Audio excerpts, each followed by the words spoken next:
Hey Vsauce, Nathan here, and these are my teeth. Well, not really. This is a plaster model made from a mold of my teeth. If you look closely at my bottom tooth, second from the end, you can see an irregularity. On that tooth, I had a cavity and got it filled with a dental composite. When the materials in that filling come in contact with my saliva, they create a compound known as BPA.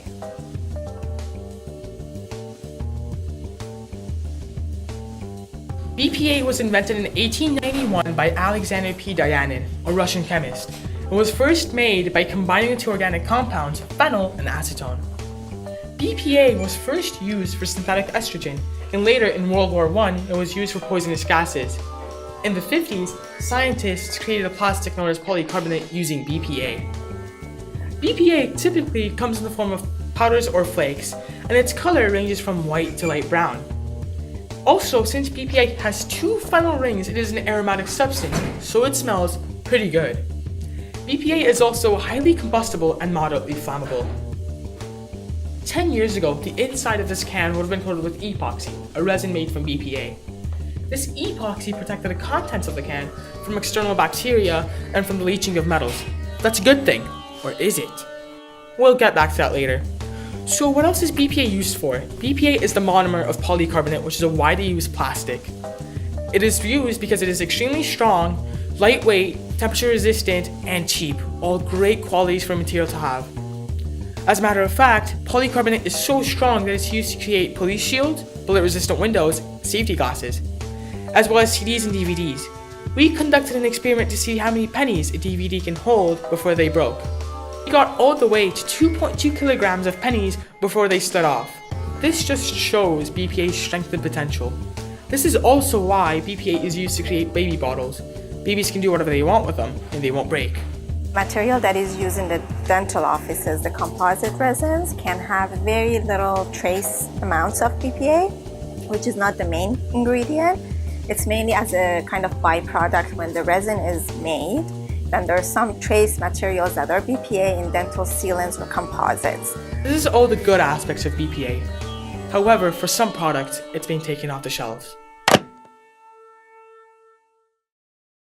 Research conducted in the early 2000s showed that BPA acts as an endocrine disruptor and shares properties of estrogen.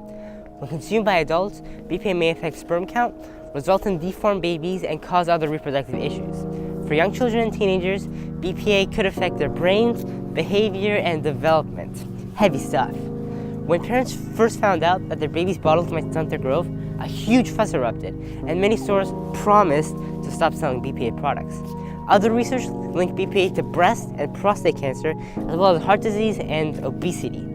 This chemical can get into your system just by contact. It's even more dangerous if it's eaten and can get into your system more easily when heated. So, microwaving in a BPA container is not a good idea. Also, people with pre-existing conditions such as obesity are more susceptible. On the other hand, all the research surrounding the effects of BPA was done on animals, not people, so no one really knows what the effect would be like on us, but who'd want to risk it? As you can see, there are many negative effects associated with BPA, but bisphenol A has become super common in people's everyday lives. Many canned foods and drinks still use BPA as a sealant, and taking it out would drastically shorten the shelf life. That same epoxy is also used in making planes, cars, bikes, and so on. It's a mainstay of engineering. With both epoxy resin and polycarbonate being so constant in our lives, how could we get rid of it? Here's an example of a workplace scenario. Let's count the number of items that could contain BPA in this video.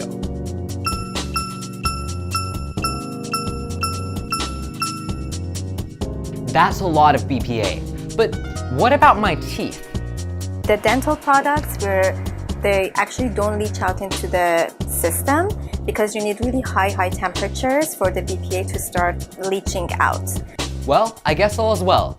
To sum everything up, excessive exposure to BPA may cause issues, but for most people, those issues will be minimal, and not having BPA products could be even more problematic.